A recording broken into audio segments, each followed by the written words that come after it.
परम श्रद्धास्पद परम पूज्य आचार्य प्रवर के चरणों में अभिवंदना। सम्मानित मंच उपस्थित धर्म परिवार, मैं अपनी बात एक छोटे से प्रसंग से प्रारंभ कर रही हूं।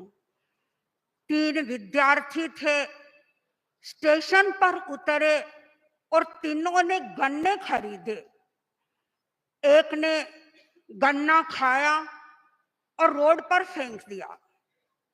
दूसरे विद्यार्थी ने गन्ने की गंडेरी बनाई और उसके जो छिलके थे वे प्लास्टिक की बैग में डाल दिए। तीसरे विद्यार्थी ने गन्ने का रस चूस लिया और उसके छिलकों से कलात्मक खिलौने बनाए। समान सामग्री तीनों विद्यार्थियों के पास में थी, फिर यह अंतर क्यों आया? दिमाग में आइडिया थी तीसरे विद्यार्थी के, क्या होना है और क्या पाना है, इसी का नाम है विजन। और कॉरपोरेट वर्ल्ड में हर कंपनी अपना विजन बनाती है। Vision means what you want to be in your life, what you want to be in your future, what is your destination। और यह विजन हमारी लाइफ को मीनिंगफुल बनाता है।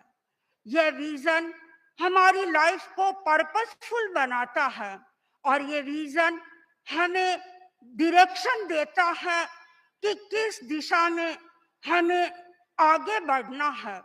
और जरूरी है विकास के लिए हर व्यक्ति अपने लाइफ का कोई ना कोई विजन अवश्य बनाए।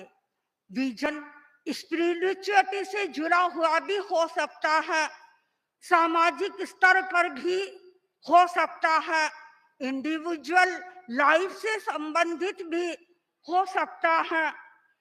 हमारे जीवन का विजन हो सकता है अहिंसा परमो धर्मः। अहिंसा से तात्पर्य केवल जीवों को मारना ही नहीं है। अहिंसा का तात्पर्य है कि हम किसी जीव को कष्ट न दे, किसी का अहित न करे, किसी की बुराई नहीं करे। हम किसी को सहयोग नहीं दे सकते हैं तो कम से कम किसी का असहयोग भी नहीं करें। और वर्तमान की हम समस्याओं को देख रहे हैं, कितनी समस्याएं से व्यक्ति जूझ रहा है। व्यक्ति के सामने समस्या है पॉवर्टी की, गरीबी की कितनी बड़ी समस्या है।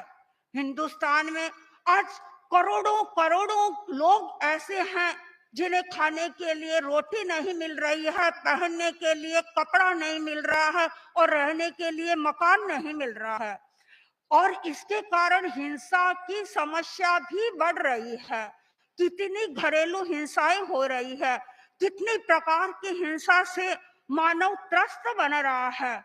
और उसके साथ साथ में विश्व स्तर पर हम यदि चिंतन करें तो रेसिज्म की समस्या है वह बढ़ रही है, इकोलॉजिकल क्राइसिस है वो भी बढ़ रहे हैं। और इन सब समस्याओं के बढ़ने के कारण व्यक्ति अशांत बन रहा है। इस समस्या से हमें निजात पाना है। कैसे निजात पाया जा सकता है, उसके लिए हमें ध्यान केंद्रित करना होगा। सबसे पहले पर्यावरण के प्रति, यदि व्यक्ति एनवायरनमेंट के प्रति जागरूक है तो इसका मतलब है वह अहिंसा की दिशा में एक कदम आगे बढ़ा रहा है। उसे नेचर के प्रति संवेदनशील बनना होगा। नेचर के प्रति यदि यह संवेदनशील है तो इसका अर्थ है कि वह अहिंसा की दिशा में आगे बढ़ रहा है। और वर्तमान में जो टेम्परेचर की समस्या आ रही है, किस प्रकार तापमान बढ़ता चला जा रहा है और उस तापमान के कारण मानव व्यथित हो रहा है, तो उसके समाधान के लिए भी व्यक्ति को अहिंसा की शरण ही अपनानी होगी।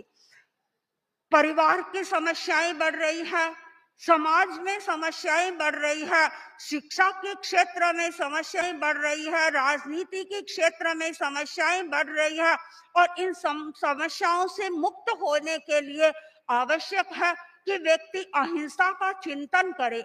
अहिंसा के चिंतन करने का अर्थ है कि वह मैत्री का चिंतन करे, वह प्रेम का चिंतन करे और सबको मैत्री के सूत्र में आबद्ध करने का प्रयत्न करे। और यदि व्यक्ति मैत्री के सूत्र में आबद्ध होता है तो इसका अर्थ है कि वह समस्याओं से मुक्त होने के लिए प्रयत्न कर रहा है। प्रकृति का एक बहुत बड़ा हिस्सा है मानव।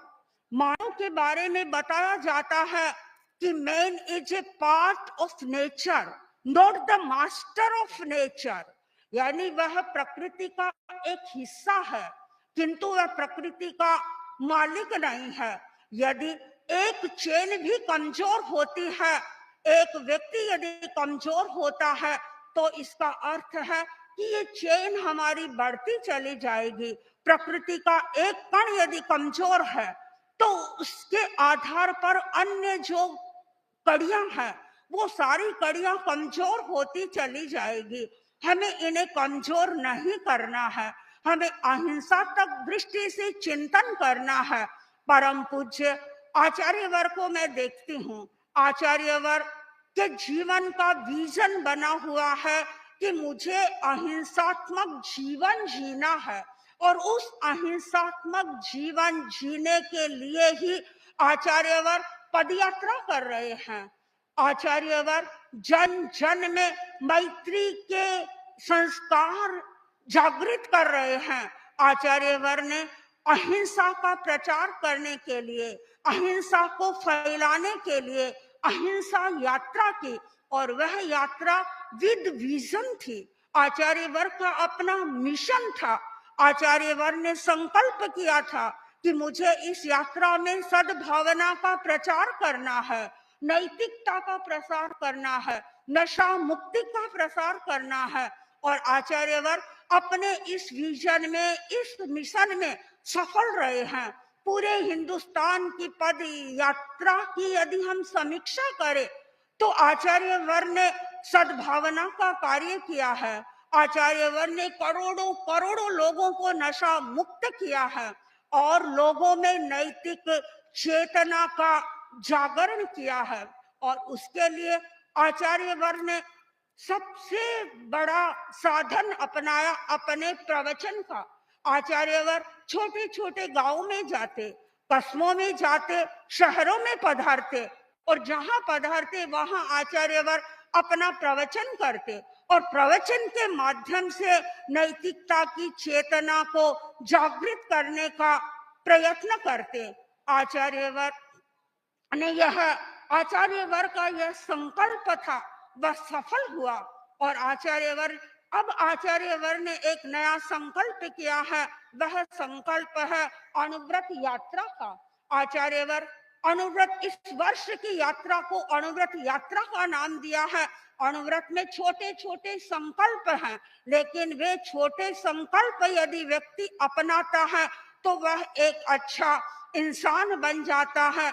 माननीय राज्यपाल महोदय नैतिकता और न्यायपूर्ण कुशल नेतृत्व के द्वारा गुजरात की धरती का सिंचन कर रहे हैं, और परम पूज्य आचार्यवर भी गुजरात की इस धरती पर आए हैं, और गुजरात की इस धरती पर अहिंसा के अमृत की बरसात करेंगे, और लोग उस अमृत को पाकर तृप्ति का अनुभव करेंगे। मैं एक छोटी सी घटना के साथ में ही अपनी बात को संपन्न करना चाहूंगी। कक्षा में अध्यापक ने विद्यार्थियों को पेपर दिए और कहा कि इन पेपर में कलर भरना है। विद्यार्थियों ने पेपर को लिया, कलर भरा और भर करके पेपर रिटर्न कर दिया।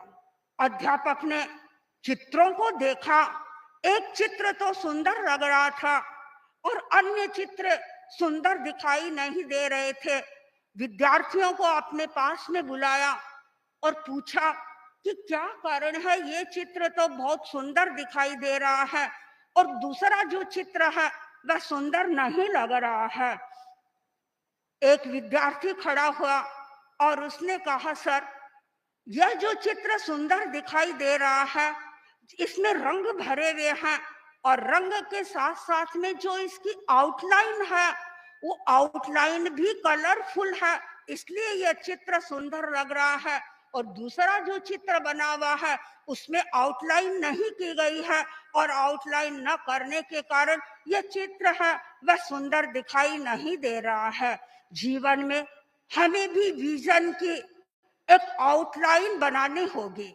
जिसके जीवन में विजन की आउटलाइन बनेगी, उस व्यक्ति की लाइफ है वह ब्यूटीफुल बनेगी और उसकी लाइफ मीनिंगफुल बनेगी। हमें अपने जीवन को ब्यूटीफुल बनाना है, हमें अपने जीवन को पर्पसफुल बनाना है, मीनिंगफुल बनाना है और उसके लिए हमें विजन को तय करना होगा और विजन को तय करके हम गति करेंगे और अपने लक्ष्य को प्राप्त करने का प्रयत्न करेंगे। ओम अर्थ।